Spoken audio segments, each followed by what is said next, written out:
The morning they read Theo's will, I wore the cobalt blue dress he gave me for our 12th anniversary, the one he said made me look like I owned every room I walked into. I put on my mother's pearl earrings. I slipped on my black square-heeled shoes, the ones Theo always said the whole room could hear coming. And I carried a small leather bag containing 47 pages of legal documents that were about to change everything. I arrived at Reginald Foster's office building at 9:45 that Monday morning.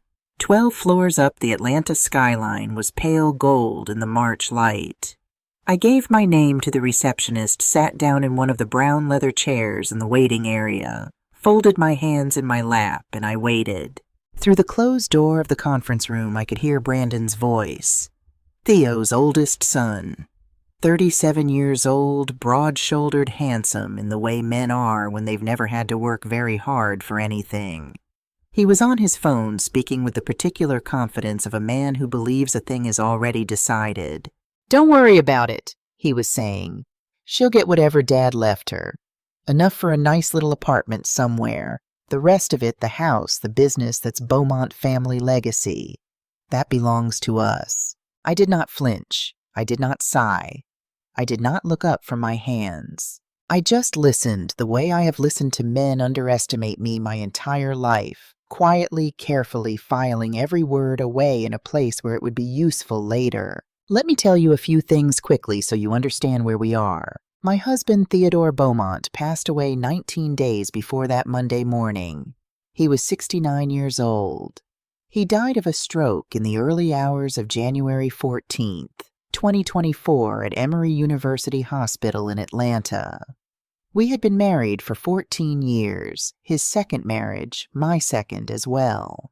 He left behind a successful architecture firm, a home in Buckhead, that we had purchased together in 2015 for $2.4 million, and that was now worth closer to $2.6 million on the open market, and 2 adult children from his first marriage, who were at that very moment standing on the other side of that conference room door, with their minds already made up about what they were owed. What they did not know, what they had never bothered to find out, because they had never thought it was worth knowing, was who I actually was. They saw a 63-year-old black woman with silver hair pinned back, the second wife of a successful man, someone who had lived comfortably on someone else's success. They saw a problem to be managed, a loose end to be tied up with a polite check and a sympathetic smile. They were wrong. What I am about to share with you is not really a story about a will or a house in Atlanta or a number on a balance sheet. It is a story about 14 years of a woman living quietly and carefully, and very, very deliberately, knowing that one day she might need every piece of paper she had ever filed, every decision she had ever made with her name and her name alone. And when that day came, she was ready. Stay with me. Because if you have ever been looked past, looked through, or looked over, if you have ever sat in a room while someone spoke about you, like you were furniture, this story is for you. I was born Ivana Marie Johnson in Birmingham, Alabama in 1961, third of 5 children. My father worked in a steel mill. My mother was a registered nurse who pulled 12-hour shifts and still had dinner on the table most nights. We were not poor in the way people mean when they say the word and look away from you. But we were poor in the way that means you choose every single September between new textbooks and new shoes, and you learn early that the world does not give you a margin for error. My mother used to say, and I heard her say it so many times that it became the wallpaper of my childhood, "Baby, in this country, they will see your skin before they see your degree. So you need to have something they cannot take away from you." I understood her. I was 10 years old, and I understood her completely. That something she made clear was not charm. It was not beauty. It was not the goodwill of people who could change their minds. It was documented, legal, undeniable ownership of something real. I won a mathematics scholarship in 1979 and enrolled at Howard University in Washington, D.C. I graduated in 1983 with a degree in accounting honors. Spent 7 years after that at a small auditing firm in D.C., learning everything I could about how money moves where it hides and how to protect it. I was not the most naturally gifted person in the room, but I was almost always the most prepared. In 1991, when I was 30 years old, I opened my own wealth management firm. I registered it under my legal name, Johnson Advisory, LLC. Not Johnson Smith, not Smith Advisory, just Johnson.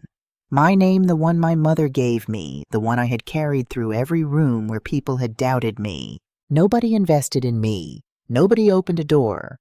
I built my client list the same way I had built everything else in my life, one conversation at a time, starting with Black business owners in D.C. who needed someone who understood their money without looking down at them and working outward from there. Church communities, small business owners, families trying to do what my parents had not quite been able to do, create something that would still be there for the next generation. By 1998, Johnson Advisory LLC was managing $18 million in client assets. That is not a large number by Wall Street standards. I know that. But it was mine, every dollar of it built by my own 2 hands and my own 2 eyes watching every line of every spreadsheet. And by the time I met Theodore Beaumont a decade later, my firm had grown considerably. But I am getting ahead of myself. I met Theodore Beaumont at a charity fundraiser in Atlanta in the spring of 2008. I was 47. He was 54, 3 years out of his first marriage with 2 children, Brandon, who was 21, and already carrying himself like a man who expected the world to bend for him, and Diana, who was 17 and still figuring out what kind of woman she wanted to be. Theo was an architect. Not just a contractor who called himself one, a real architect, the kind who could explain why a room felt the way it felt, why certain buildings make people slow down and look up. He had just won a major commercial contract in Midtown Atlanta. His firm, Beaumont Design Associates, was doing well. He was tall. He had a laugh that came from somewhere real. And when I asked him early in our second conversation what he thought a fair contract looked like between a builder and a landowner, he did not flinch. He looked me straight in the eye and answered honestly. That was the thing that got me. Not the laugh, not the height, the honesty. We dated for 2 years before we married. I am not a woman who moves quickly where it matters. I needed to know, among other things, whether Theo could look me in the eye when money was on the table, whether he could hold a boundary, whether when things got complicated and with a man who had 2 adult children and an ex-wife, things were always going to get complicated, he would tell me the truth. The answer was yes, most of the time. Theo was a good man. I want to be clear about that, because what I am going to tell you next about our marriage could make him sound otherwise, and that is not fair to who he was. He was kind, he was generous, he was faithful, and he loved me in a way that made me feel for the first time in my adult life like I did not have to keep proving myself to someone every single day.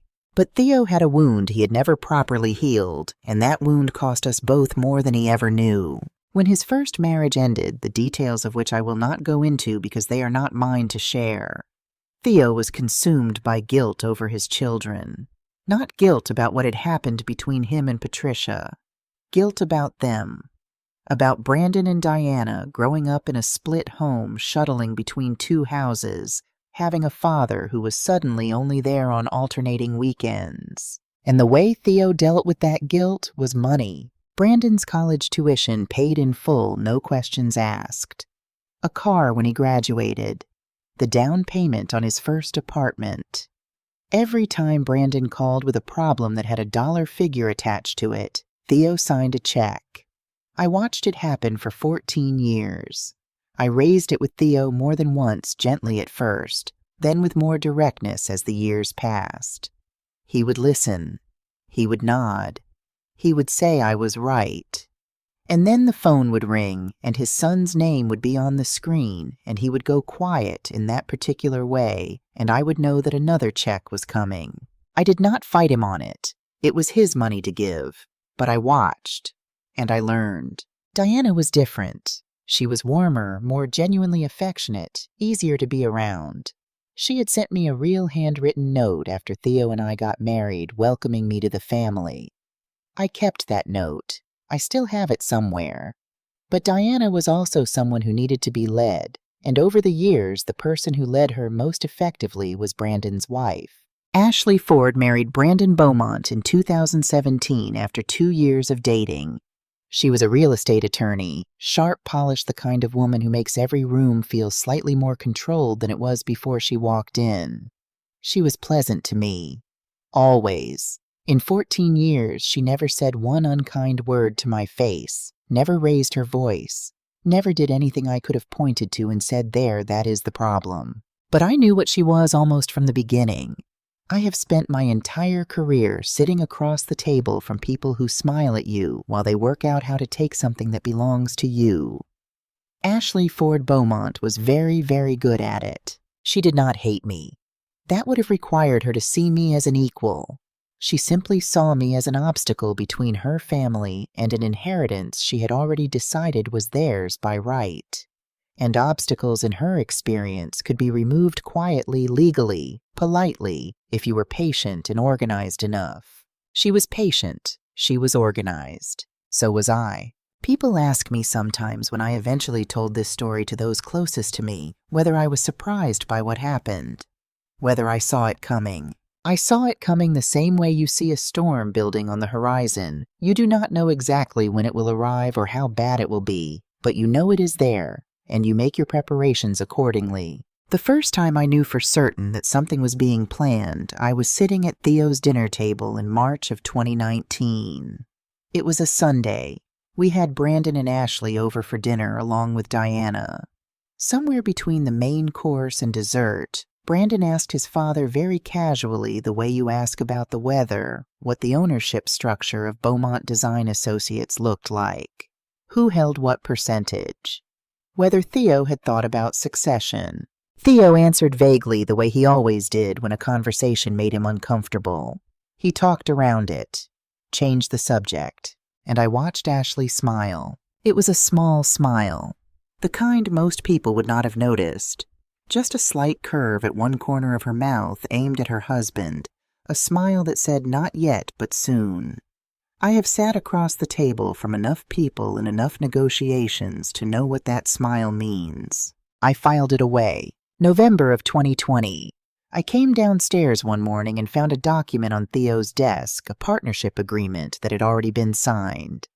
He had given Brandon a 15% stake in Beaumont Design Associates, formalized as a business advisory relationship. When I asked him about it, he said, "I want Brandon to have something to build on when I'm gone." I said, "That's a generous thing to do, Theo." I did not say anything else, but I read every line of that agreement before I went to bed that night. June of 2022.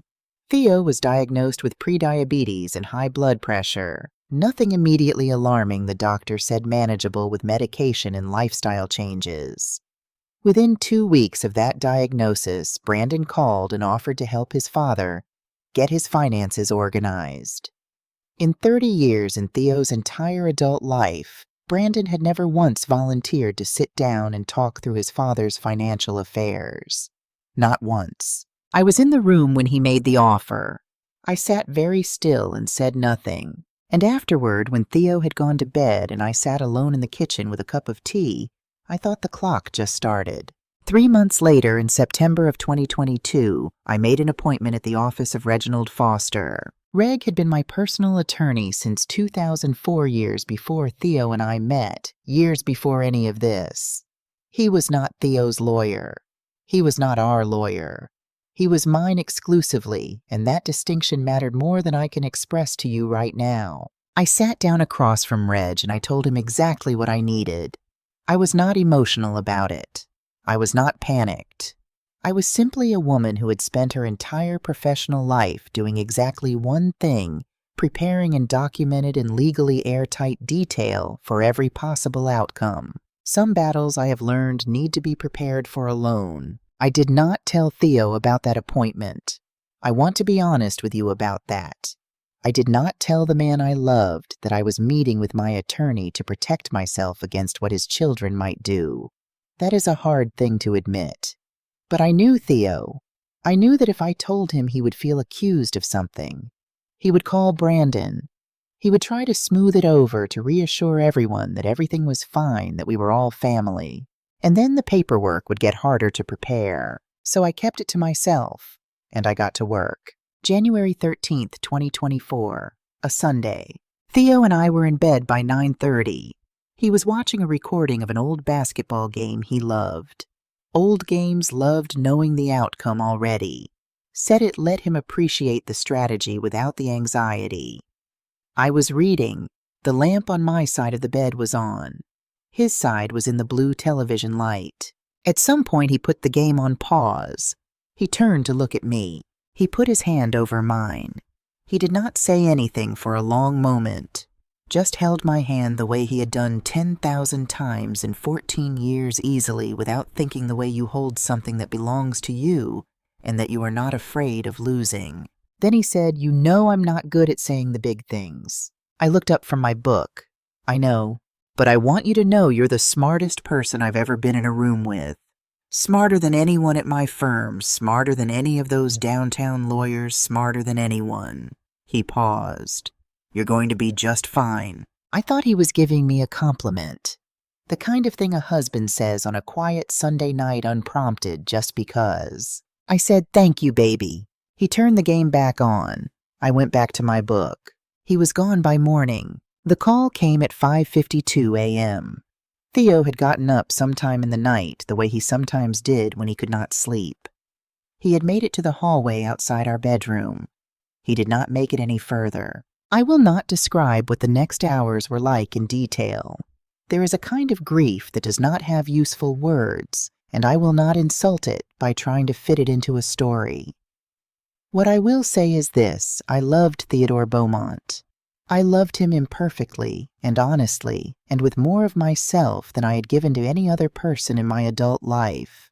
And losing him was the single most painful thing that has ever happened to me. What came after was a close second, but I am getting to that. Brandon and Diana arrived at the hospital 2 hours after I called them.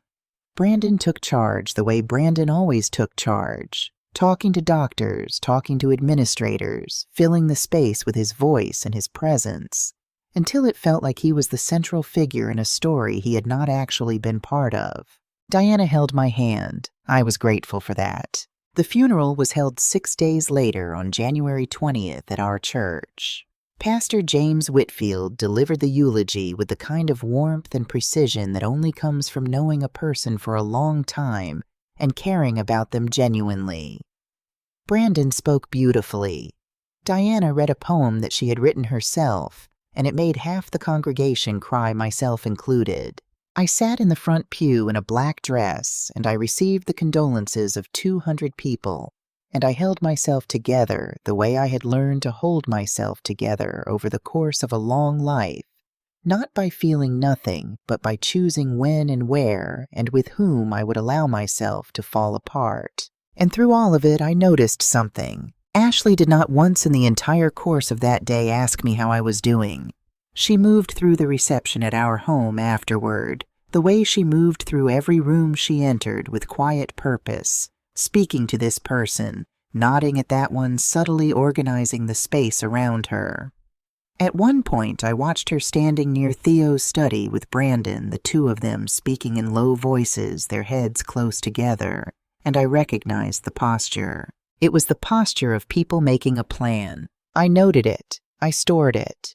I smiled at the next person who came to offer their condolences, and I thanked them, and I meant it. And that evening, after the last guest had gone and the house was quiet and dark, I went to our bedroom, my bedroom now, and I sat on the edge of the bed where Theo had put his hand over mine 3 nights before, and I let myself cry. Not because I was afraid, not because I did not know what was coming, because I missed him, because the room was very quiet. Because 14 years of a life with someone leaves a silence when they go that has a specific shape and a specific weight, and no amount of preparation in the world makes that silence any lighter. I cried for a long time, and then I went to sleep, because the next morning I was going to need to be very, very clear-headed. I gave myself that night, just the one. And then I got up, made coffee, and waited for what I knew was coming. 3 days after the funeral, Brandon called and asked if he could come by the house. He said he wanted to check on me. He said he thought it might help to talk through some practical matters as a family while everything was still fresh. I said, of course. Come Thursday. I'll make coffee. He came Thursday morning, but he did not come alone. He brought Ashley. He brought Diana. And Ashley brought a manila folder, the kind with a metal clasp and plastic tabs organized by section, the kind you prepare in advance when you want a conversation to feel spontaneous, but need it to go exactly one particular way. The 4 of us sat in the living room. My living room.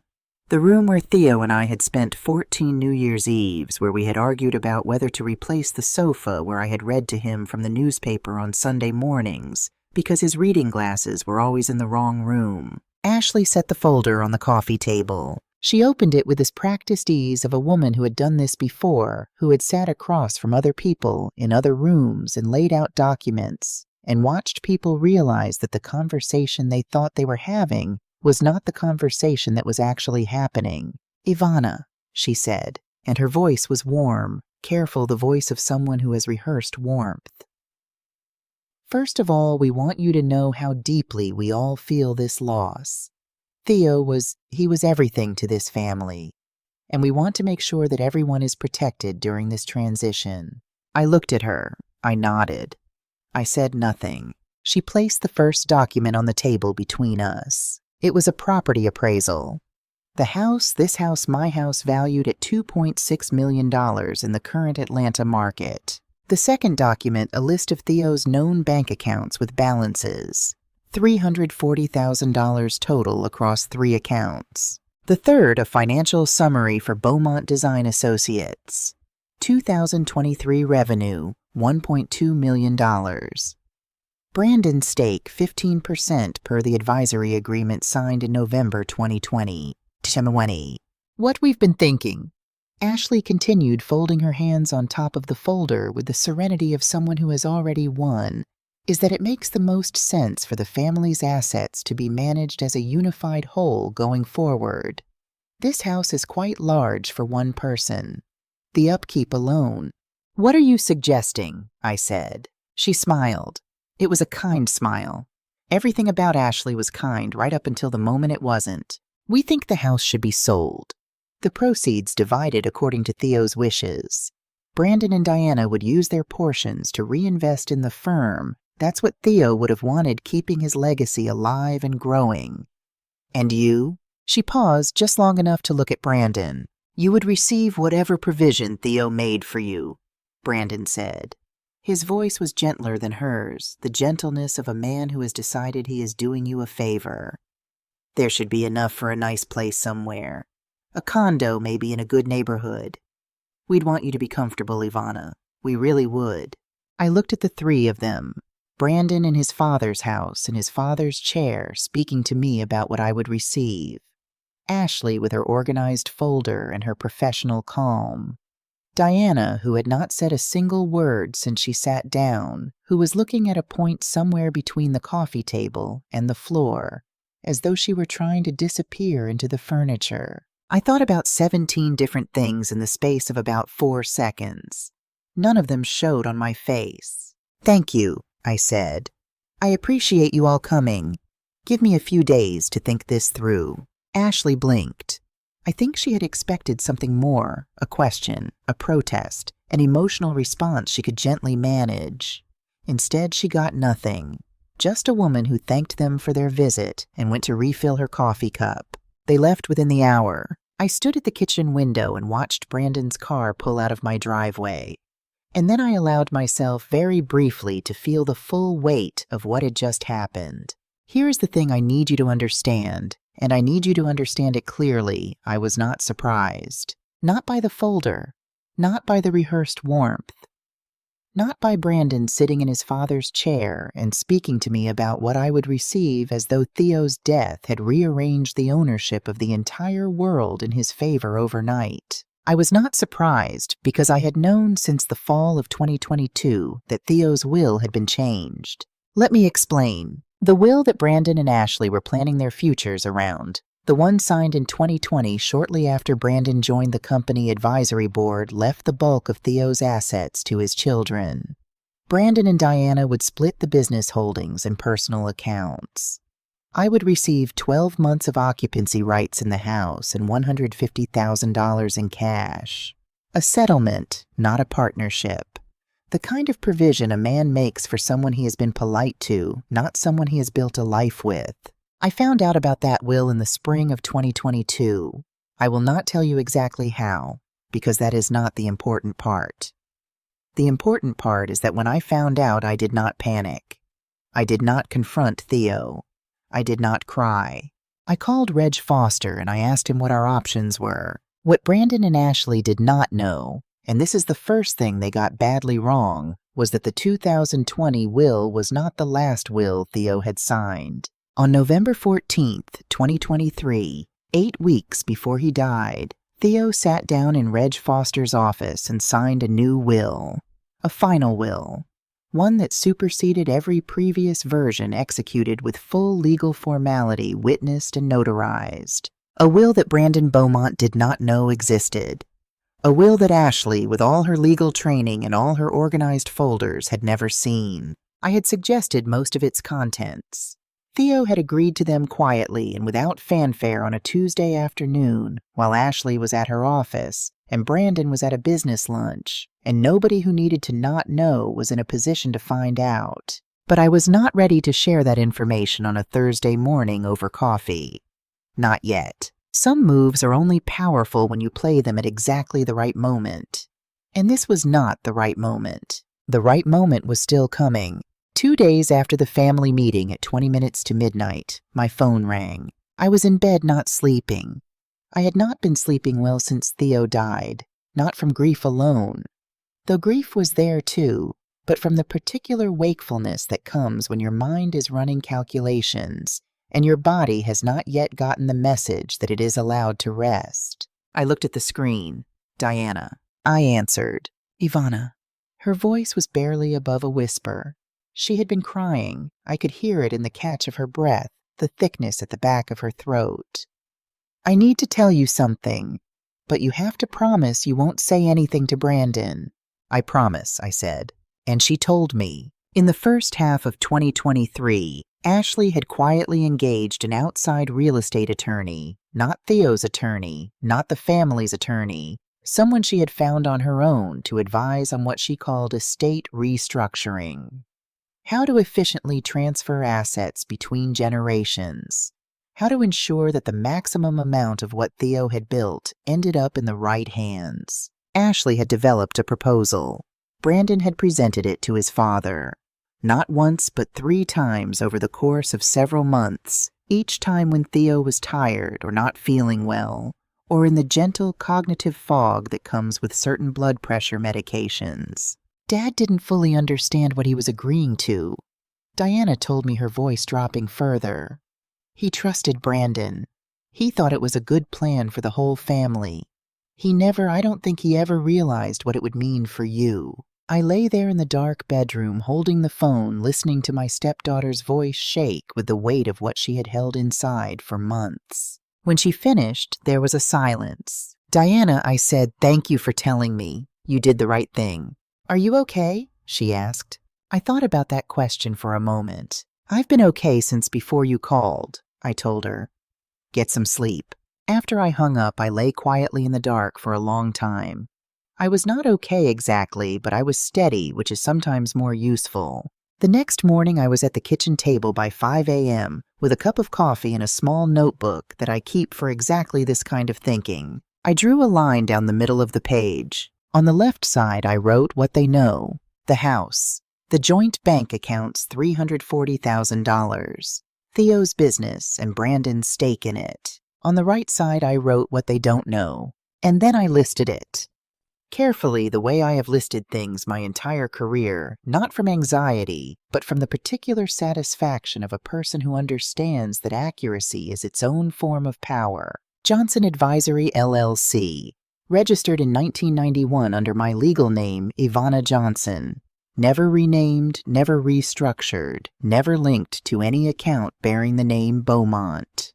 My wealth management firm still operating, still generating income, still entirely mine. First National Bank. A personal account I had maintained independently since long before I met Theo. Current balance $890,000. 3 rental properties. One on Chandler Road in Decatur valued at $485,000. One on Stone Mill Drive in Stone Mountain, $390,000. One on Valley Creek Lane, also in Decatur, $410,000.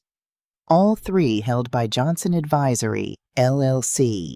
All 3 generating combined monthly rental income of $8,400.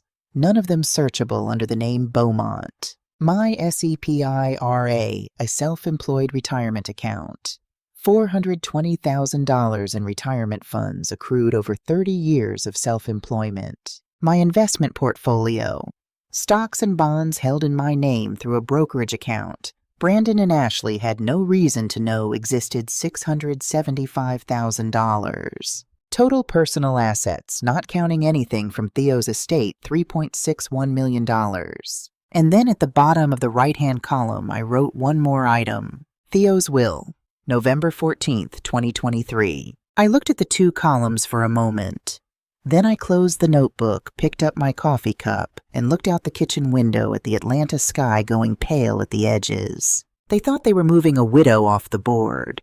They thought they were managing a loose end.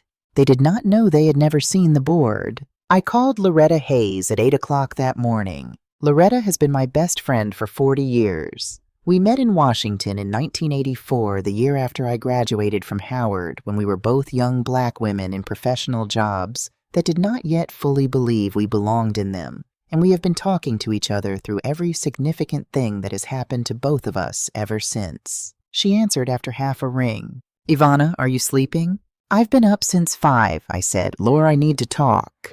Tell me. So I told her. All of it. The folder. The appraisal. Brandon sitting in Theo's chair. Diana's midnight call. The attorney Ashley had quietly engaged. The proposal that had been presented to Theo in the fog of medication and fatigue while the man trusted his son to be looking after him. Loretta listened without interrupting. That is one of the gifts of a 40-year friendship. The other person knows when your job is just to listen. When I finished, she was quiet for a moment. They want you out of that house, she finally said. They want me to leave on my own, I said. There's a difference. What's the difference? When you leave on your own, you've lost. When they have to push you out, you've won, even if you still leave. Another pause. I could hear her breathing. I could hear faintly the sound of DC traffic outside her window. She always keeps her window open in the morning, has done it since I've known her. What are you going to do? She asked. I'm going to let them believe they've won for a little while longer, and then I'm going to show them what the actual end of this game looks like. Ivana. Her voice shifted, not softer exactly, but more careful. Are you tired because you just lost your husband? You're allowed to be tired. I opened my mouth to give her the answer I give people when they ask me that question. The steady answer. The one that closes the conversation and keeps everything organized. And then I didn't. I sat there at my kitchen table with the notebook closed in front of me and the coffee getting cold, and I let something loosen that I had been holding very tightly for a very long time. I'm tired, Lore, I said, and my voice came out smaller than I intended. I'm so tired. I miss him. I miss the way he used to put his hand over mine without even thinking about it, like I was the most natural thing in the world to reach for. And now his son is sitting in his living room with a folder telling me about what I'm going to receive, like 14 years of my life in that house was just a transaction that he needs to settle before he can move on. I stopped, pressed my fingers against the bridge of my nose. Like being his wife doesn't count as family, I said. Like I was just there. The silence on the other end of the line was the particular silence of someone who loves you and knows that the only right thing to do right now is not fill it. After a moment, I said, but my mother used to say something, and she was right. She said cry tonight. Get up and work in the morning. She was right, Loretta said quietly. Your mother was always right. Lore. Yeah. Thank you for picking up. Baby, she said, there is not a version of that call where I don't pick up. You know that. I did know that. I have known it for 40 years. I stayed on the phone with her for another few minutes, and then I hung up, washed my coffee cup, put on my shoes, and started making the calls I needed to make. Crying at night is a right. Getting up in the morning is a responsibility. My mother was right about that, too. I called Reginald Foster's office that same morning and asked for an appointment as soon as possible. His assistant put me in for the following Monday, January 29th, 10 o'clock. I had known Reg for 20 years. He is 68 now, silver-haired with gold-framed glasses and a navy suit he wears every Monday without variation, a habit he told me once he picked up from a senior partner at his first firm and never saw any reason to abandon. He is the kind of attorney who does not talk more than he needs to, does not promise more than he can deliver, and has never once in 2 decades of working together given me reason to doubt him. I walked into his office on the 29th, and he stood up from behind his desk and said, "Ivana, I'm very sorry about Theo." "I know," I said. "Thank you, Reg. Now tell me where we stand." He sat back down. He opened a file.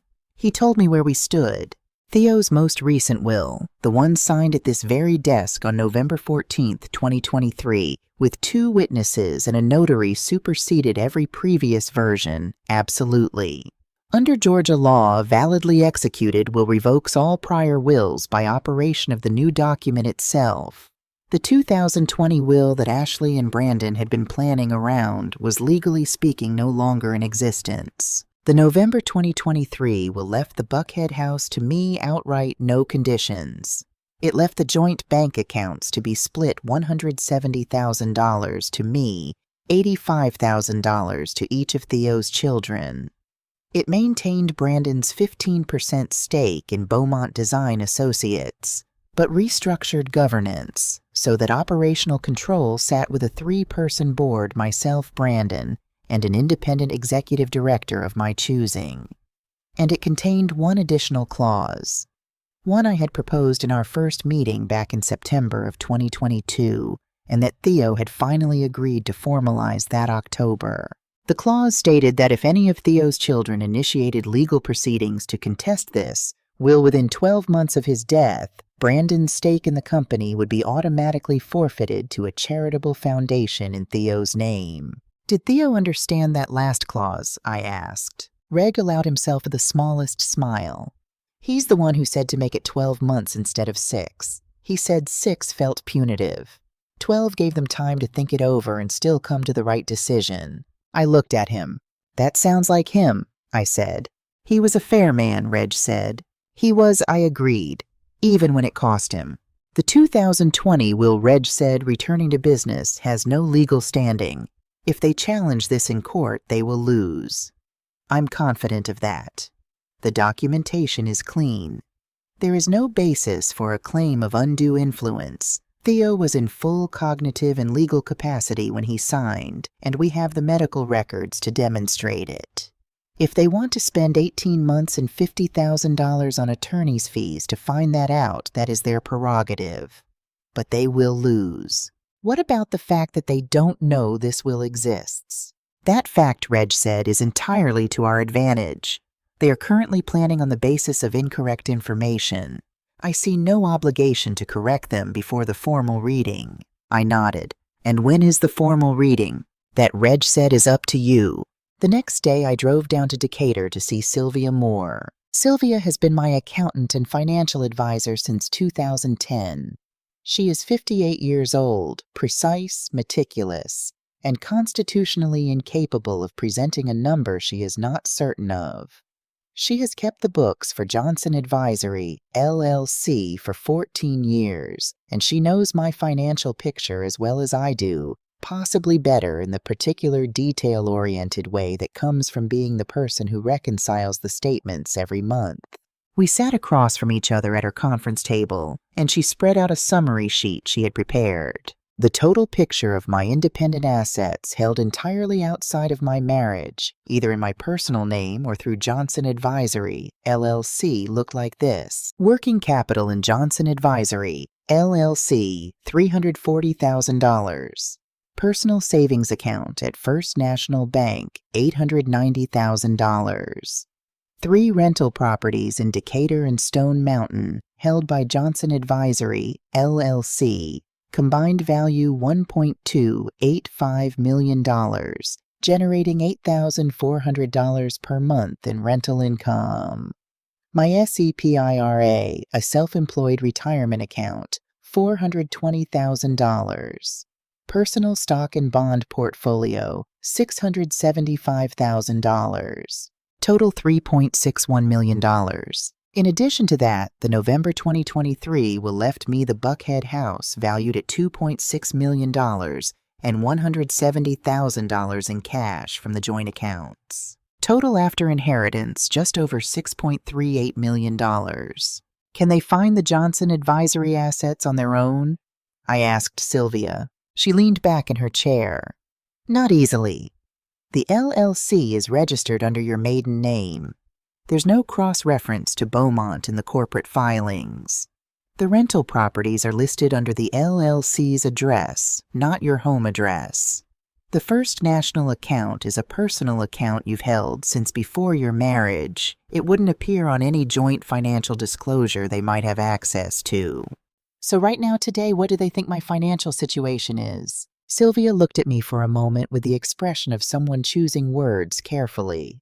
They think she said that you are a 63-year-old woman who lived well on her husband's income and will now need to figure out how to live somewhat less well on a one-time inheritance. They probably think you have somewhere between $100,000 and $200,000 in personal savings.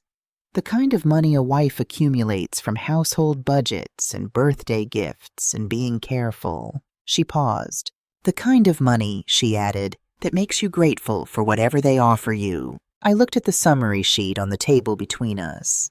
At the number at the bottom. Good, I said. Sylvia looked at me for one more second.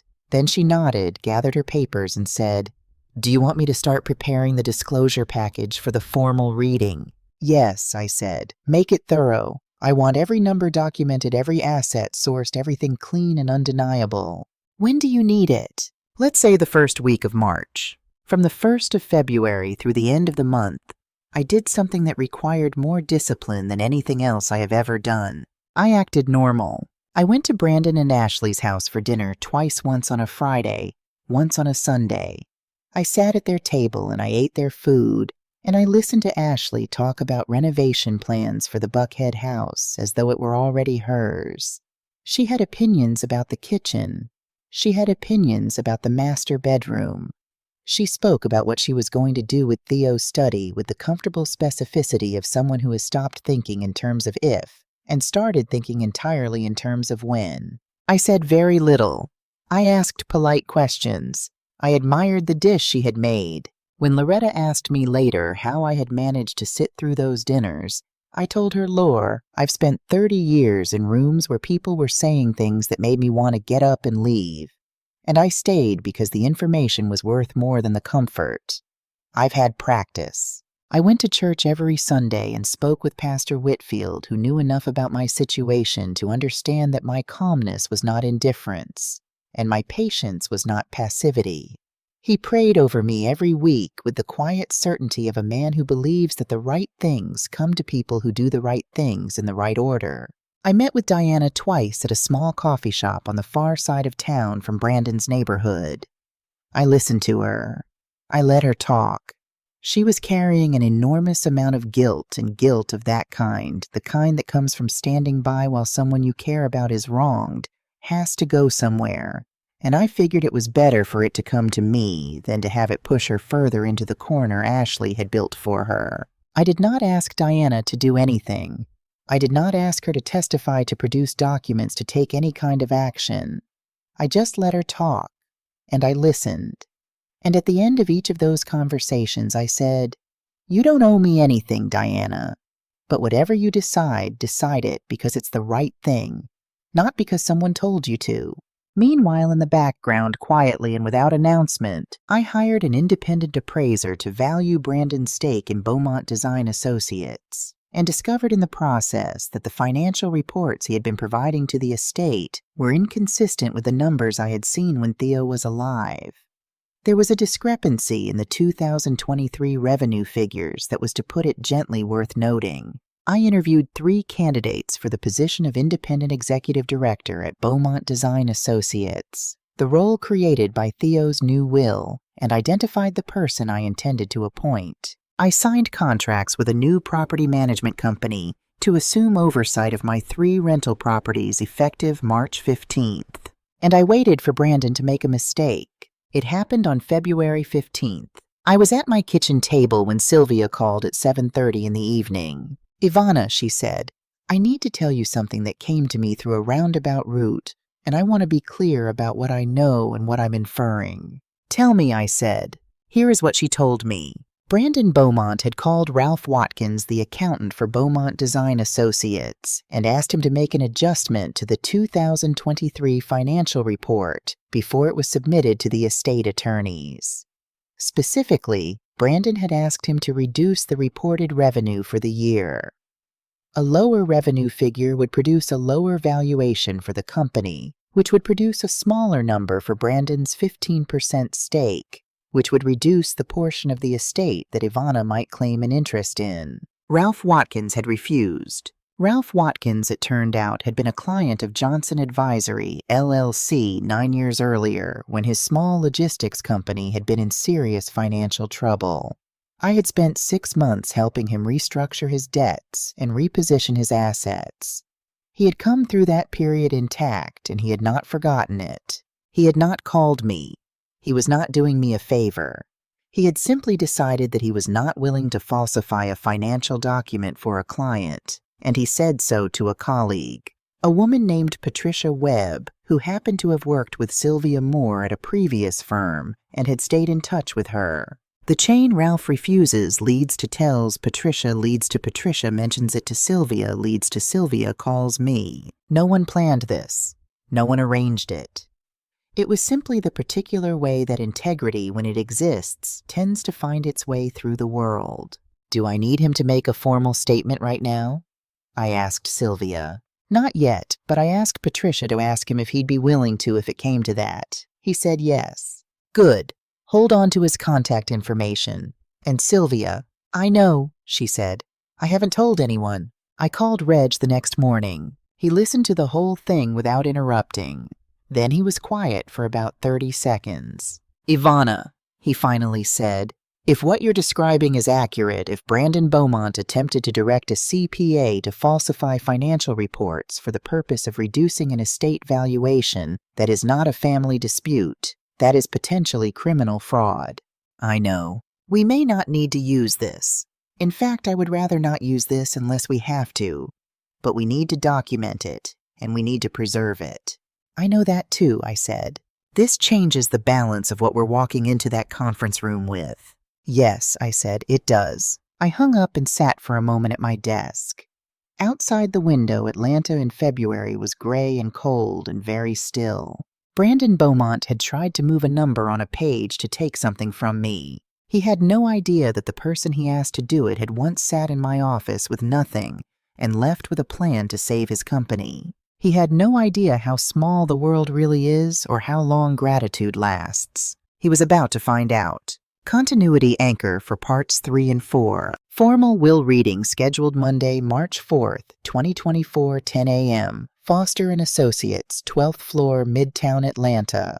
November 14th, 2023 will key provisions house to Ivana outright. Joint account split $170,000/Ivana $85,000/Brandon $85,000/Diana. Brandon keeps 15% in company, but under 3-person board. Ivana plus Brandon plus independent director appointed by Ivana. If contested within 12 months, then Brandon's stake forfeits to charitable foundation. Ralph Watkins, accountant at Beaumont Design Associates, refused Brandon's request to falsify 2023 revenue report, willing to provide statement if needed. Sylvia Moore has prepared full asset disclosure package for March 4th. Ivana's independent executive director candidate, identified not yet named publicly, Ashley scheduled a realtor to visit the Buckhead house on March 4th, same day as the will reading. Ivana chose this date deliberately per outline. Ivana's total independent assets, $3.61 million. Johnson Advisory, LLC, plus $2.6 million house, plus $170,000 cash from estate, equals $6.38 million total. Tone remains first person, Ivana's voice steady and precise. No rage, no melodrama. By the last week of February, I had everything I needed. The documents were prepared. Reg had the will. Sylvia had the asset disclosures organized in 3 separate binders. Original copies, certified copies, and what she called the working set for reference during the meeting. I had reviewed every page. I had identified the independent executive director I intended to appoint to Beaumont Design Associates Board, a woman named Carol Simmons, 22 years in commercial architecture, who had agreed to take the role. All that remained was choosing the right day. Diana provided it without realizing she had. We had spoken on the phone in mid-February, one of our regular quiet conversations, the kind where she talked and I mostly listened, and at some point she mentioned almost in passing that Ashley had scheduled a real estate agent to come look at the Buckhead house on the morning of March 4th. An initial walkthrough, she said, just to get a sense of the market. Ashley had not told me this. She had not asked my permission. She had simply put a realtor in my calendar in my house on a Monday morning, the way you schedule maintenance on a property you already own. I listened to Diana describe this. I made a small sound of acknowledgement. And then I ended the call, picked up my phone, and dialed Reg's office. Monday, March 4th, I said when he answered. 10 o'clock in the morning. A brief pause. I'll have the notices prepared. Send them by certified mail on the 28th. 5 days formal notice. Done. Anything else? Make sure the conference room has good light, I said. I want everyone to be able to see clearly. The formal legal notice went out on February 28th.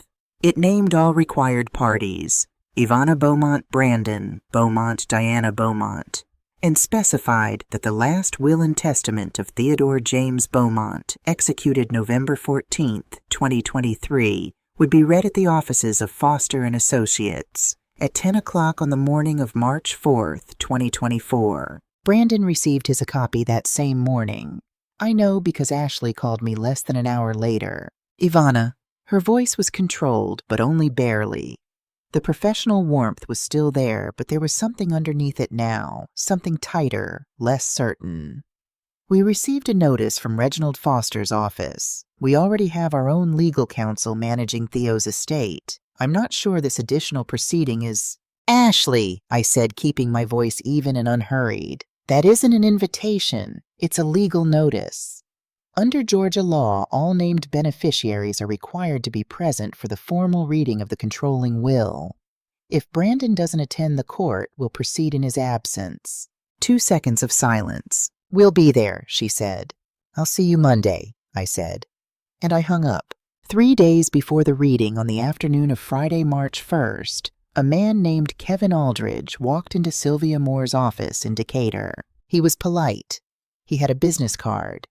He said he was conducting research related to the estate of Theodore Beaumont and that he had a few questions about an entity called Johnson Advisory, LLC. Sylvia looked at his card. She looked at him. She said, please contact Mrs. Beaumont's attorney directly, and she gave him Reg's card. And then she walked him to the door and closed it. 15 minutes later, she called me. Someone hired a private investigator, she said without preamble. I sat down. What did he ask about? The LLC, the rental properties. He mentioned the name Johnson Advisory specifically so they know the company exists. He didn't ask about the First National account either. They don't know about it, or they're saving that for later. I looked at my watch. 72 hours until the reading. Are the rental property documents backed up off-site? Encrypted cloud storage and a hard copy at my house. Nothing at the office that isn't also somewhere else. Good. Don't change anything at the office. Don't move anything, don't reorganize anything. Let it look exactly like a normal Friday afternoon. Understood. And Sylvia, thank you. I called Reg immediately after. I know, he said before I could explain. Aldridge called my office about 20 minutes ago as well. I told him that all inquiries regarding Mrs. Beaumont's assets should go through me, that everything is properly documented and tax compliant, and that if he had further questions, he was welcome to submit them in writing. Can they use whatever he found to delay Monday? They can try. They have no legal basis. Discovering that you have independent assets is not grounds for postponing a will reading. It's just information.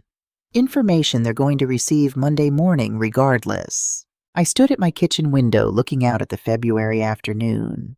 Atlanta in late winter, the light pale, the trees still bare, everything waiting. Reggie. Yes. You know what I'm most afraid of in all of this. It isn't losing. What is it? It's Diana, I said. It's that after Monday, she won't know how to find her way to the other side of this. That she'll get pulled back in by Brandon out of habit or guilt or just because it's easier. I can protect everything on paper. I can't protect her from making the wrong choice. Reg was quiet for a moment. No, he said, you can't, but you can make sure she knows what the right one looks like. That's what Sunday is for, I said. Saturday, March 2nd. A coffee shop on the east side of Atlanta, the kind of place with worn wooden tables and no background music and good strong coffee, far enough from Brandon's neighborhood that the chances of running into anyone who knew either of us were slim. I arrived 10 minutes early. I ordered a latte and sat in the back corner where I could see the door. Diana came in at exactly 10 o'clock, which told me she had been thinking about this meeting since I asked her to come. When you arrive exactly on time, you have been watching the clock. She looked tired. There were shadows under her eyes that had been there since the funeral and had not gone away. She was wearing a blazer over a plain shirt, the kind of outfit you put on when you want to look composed but do not quite feel it. She sat down across from me and said, "Does Brandon know we're meeting?" "No," I said, "and I'm not going to tell him." She let out a breath. "I'm scared, Ivana." "Of what?" "Of I don't even know. Of being wrong. Of being right. Of Monday. Of what happens to my brother after Monday. Of what happens to us." She stopped. I don't know whose side I'm on. I looked at her across the table. 33 years old, Theo's daughter, someone I had watched grow from a teenager into a woman over the course of 14 years. Someone who had sent me a handwritten note the week Theo and I got married that said welcome to our family in her careful, rounded handwriting, and who had been slowly crowded out of her own instincts ever since Ashley arrived.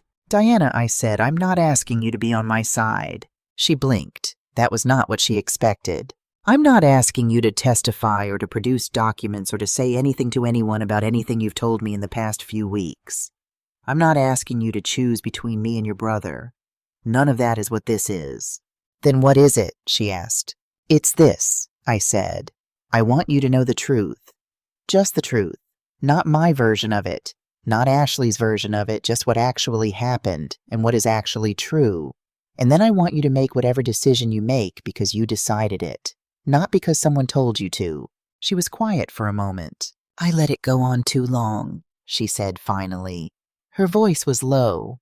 "I knew something was wrong with how they were treating you, and I kept telling myself it wasn't my place, or that maybe they were right about the house being too big, or that—" "Diana." She stopped. "You were scared," I said. "Being scared is not a character flaw. Being scared and choosing wrong anyway and knowing it and doing it again, that is something different. You haven't done that. You called me. You told me the truth when it cost you something." She looked at the table. "Monday," she said. "Do you need me there?" "I don't need you for anything," I said. "Monday is between the attorneys and the law, but if you want to be there, the door is open." She nodded slowly. Then she picked up her coffee cup with both hands, the way she used to do as a teenager, and she looked at me over the rim of it. "Ivana, are you going to be okay after all of this, I mean? Not the legal part. Just are you okay?" I thought about that question for a moment. "I'm going to be exactly what I've always been," I said.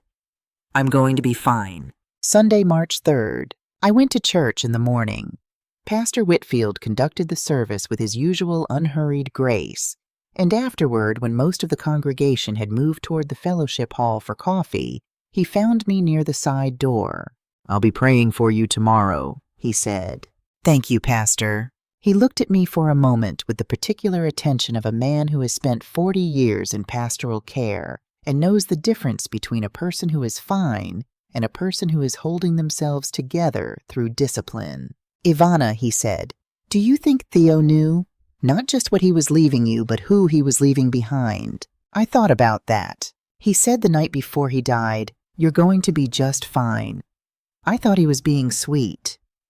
Now I think he meant it as a statement of fact. Pastor Whitfield smiled. "That sounds right." In the afternoon, I called Loretta. She answered on the first ring. "You nervous?" she asked. "A little," I said. "Not about losing. I'm not afraid of losing." "Then what?" "I'm afraid of saying the wrong thing in that room, of being too hard or not hard enough, of walking in there and letting it become something it shouldn't be." "Then don't let it," she said. "You know what you need to say.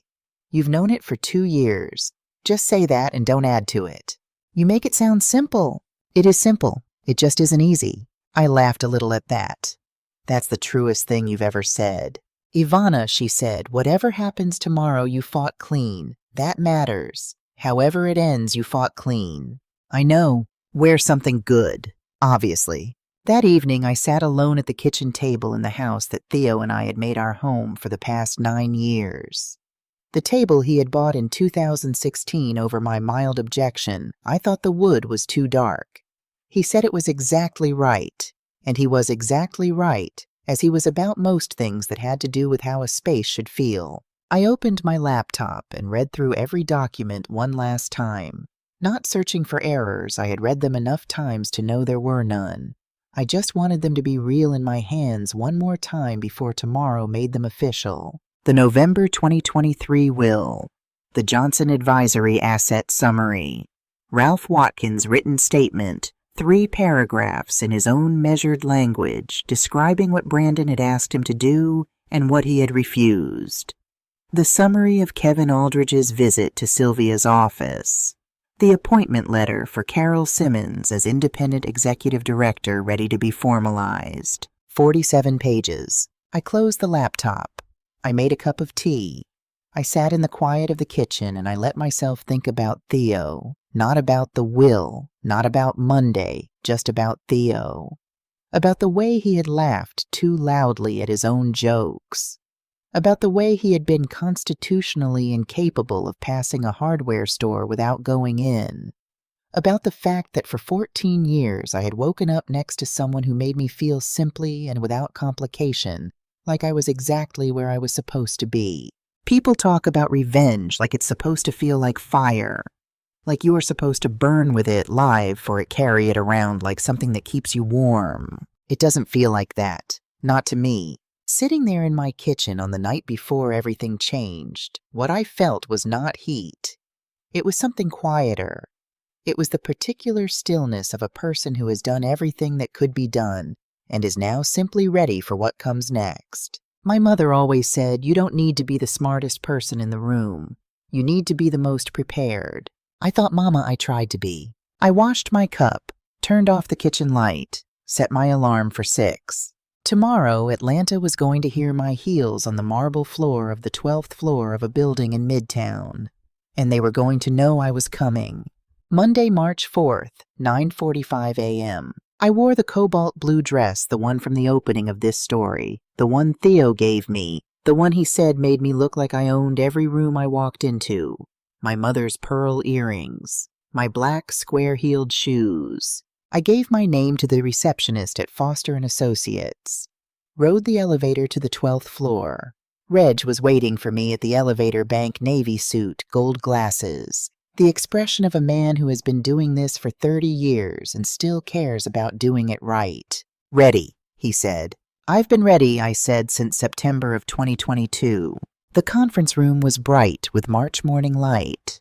A long table, 12 chairs, a notary, and a legal clerk already seated at the far end with their papers in order. I took my seat on the right side of the table, facing the door. Brandon and Ashley arrived at 10:02 with their attorney, a man named Mitchell Harden, mid-40s, The kind of lawyer who carries himself like he has never lost a case and finds people who lose cases vaguely embarrassing.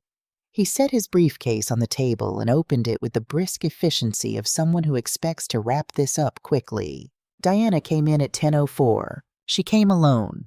No one with her. She walked to the table, looked at the chairs, and sat down on my side. Not Brandon's side, mine. Brandon looked at her. Diana looked back at him steadily, without apology, without explanation. Something had shifted in her between Saturday morning and this moment, and I understood it, even if I could not have named it precisely. She had made her decision. She had decided who she was going to be. The notary called the room to order. Reg stood. "We are here," he said, "for the formal reading of the last will and testament of Theodore James Beaumont, executed on November 14th, 2023, at the offices of Foster and Associates, witnessed by 2 independent witnesses, and notarized in accordance with Georgia state law." Mitchell Hardin looked up sharply. "Counselor, my understanding is that the controlling document is the 2020 will. Your understanding," Reg said pleasantly, "is about to be updated." Reg read the will clause by clause in his careful, unhurried voice, the voice of a man who understands that the weight of a document comes not from speaking it quickly, but from giving each word the space it deserves. The house to Ivana Beaumont, outright no conditions. The joint accounts $170,000 to Ivana Beaumont, $85,000 to Brandon Beaumont, $85,000 to Diana Beaumont. Beaumont Design Associates. Brandon's 15% stake to remain per the 2020 agreement, but operational control to rest with a 3-person governing board. Ivana Beaumont, Brandon Beaumont, and an independent executive director to be selected by Ivana Beaumont within 60 days of the will's execution. The room was quiet. Mitchell Hardin was writing something on his legal pad. Ashley's jaw was set in a way that I recognized as the particular expression she made when she was recalculating. Then Reg read the final clause. In the event that any named beneficiary initiates legal proceedings to contest this will within 12 months of the testator's death, the 15% stake in Beaumont Design Associates, currently held by Brandon Beaumont, shall be automatically forfeited to the Theodore Beaumont Memorial Foundation, a charitable organization to be established under the direction of Ivana Beaumont. The room went silent in the way that rooms go silent when everyone in them is thinking at once. Ashley was the first to speak. The warmth was gone now, completely cleanly gone, like a light switched off. "That clause is unenforceable," she said. "It constitutes a penalty provision designed to suppress a legal right. Georgia courts have struck down similar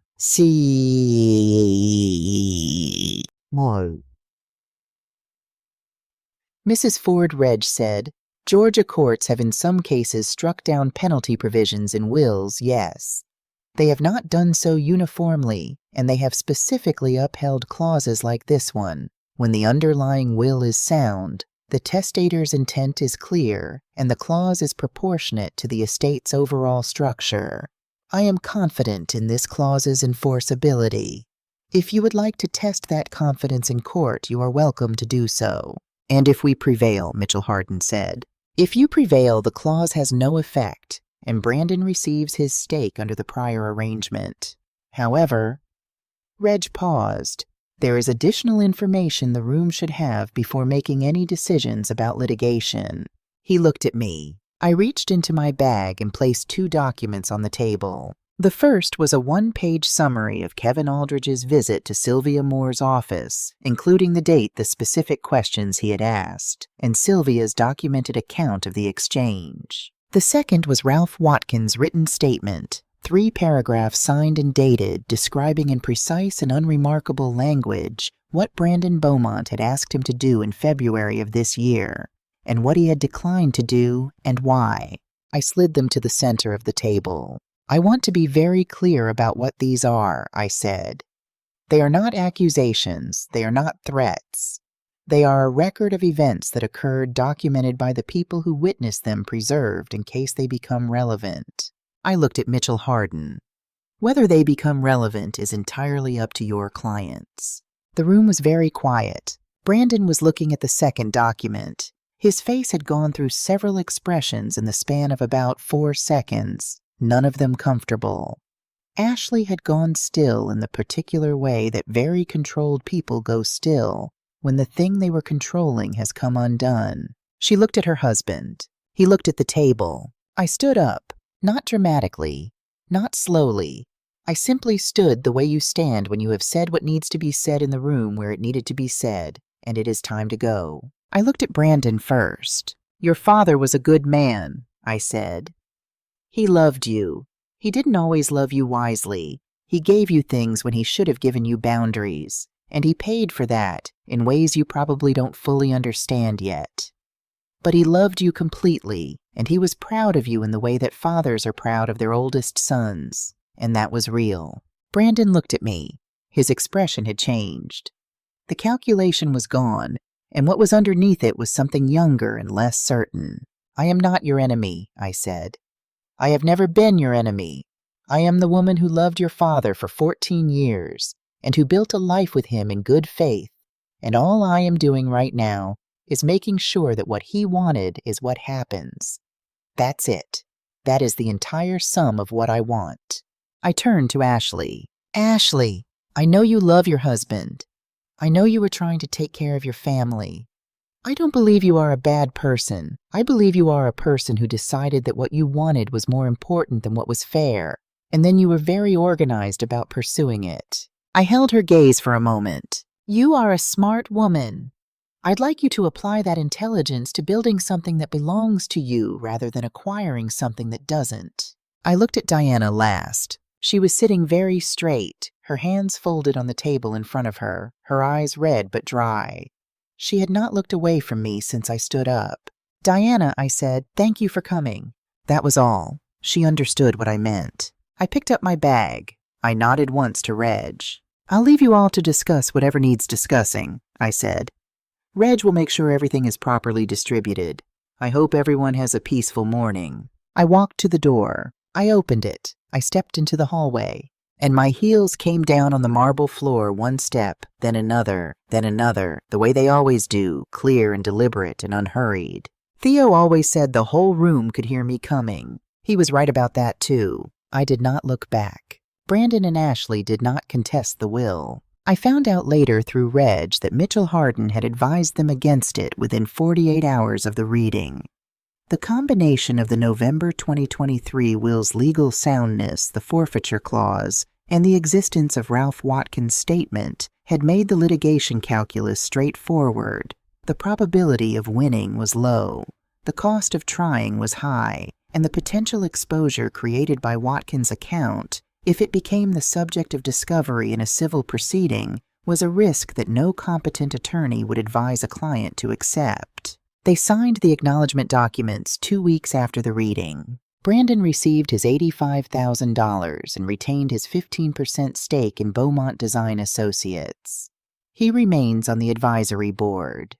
He and Carol Simmons, the independent director I appointed, have had by all accounts a professional and workable relationship.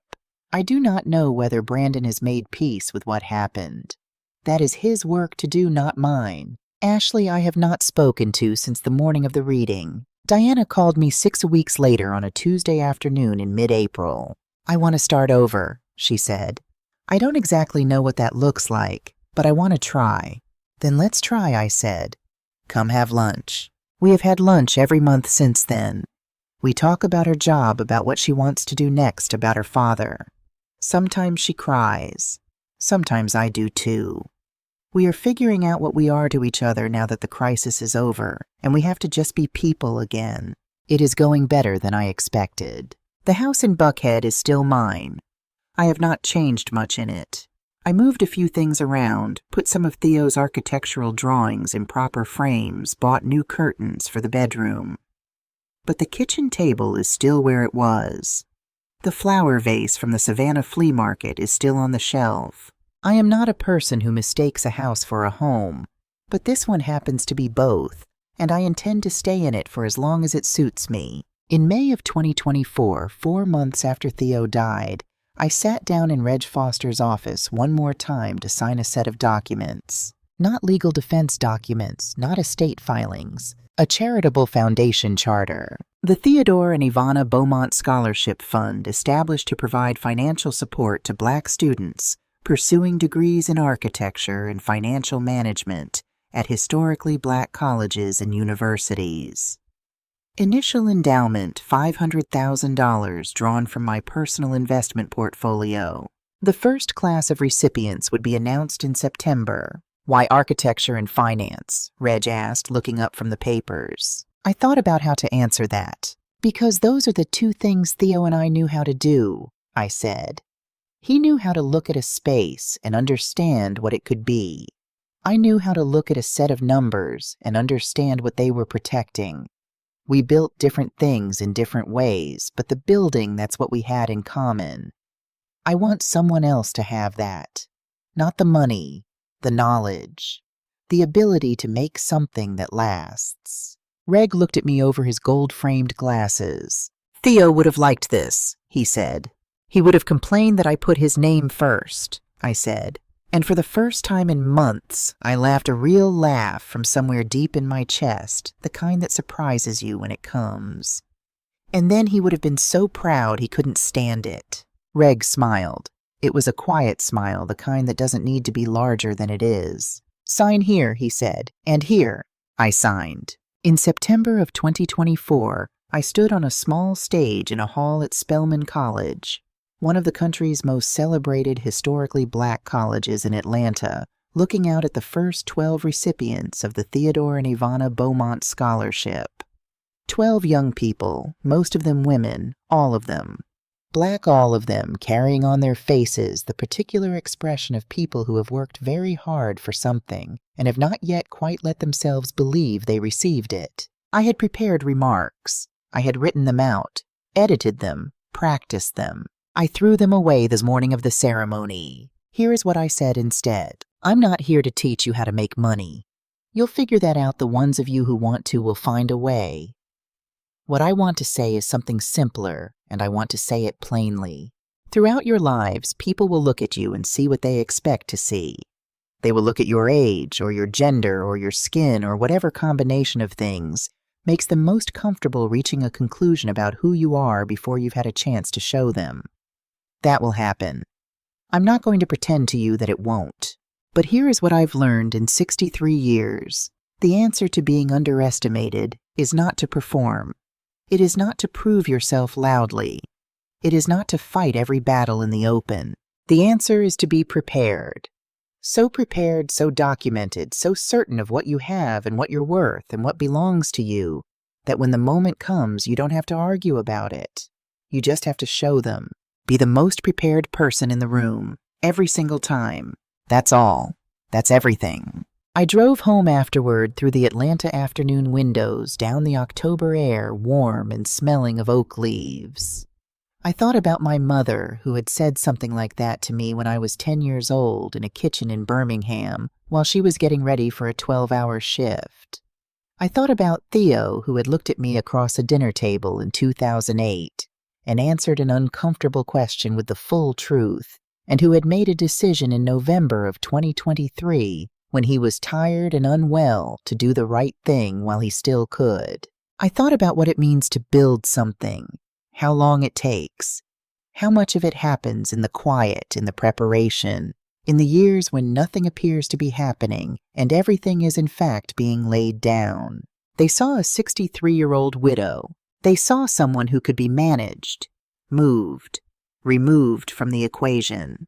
They did not see the 30 years of work. They did not see Johnson Advisory LLC or the 3 properties in Decatur and Stone Mountain or the account at First National or the 47 pages in a leather bag. They did not see the November 14th will signed and notarized and waiting.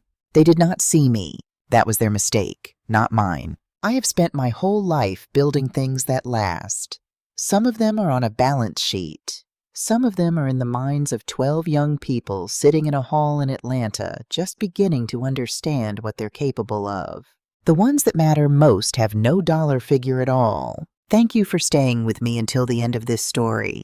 If it meant something to you, if you've ever been looked past or looked through or told that you don't count, I hope you carry something from this with you, and I hope wherever you are that you are building.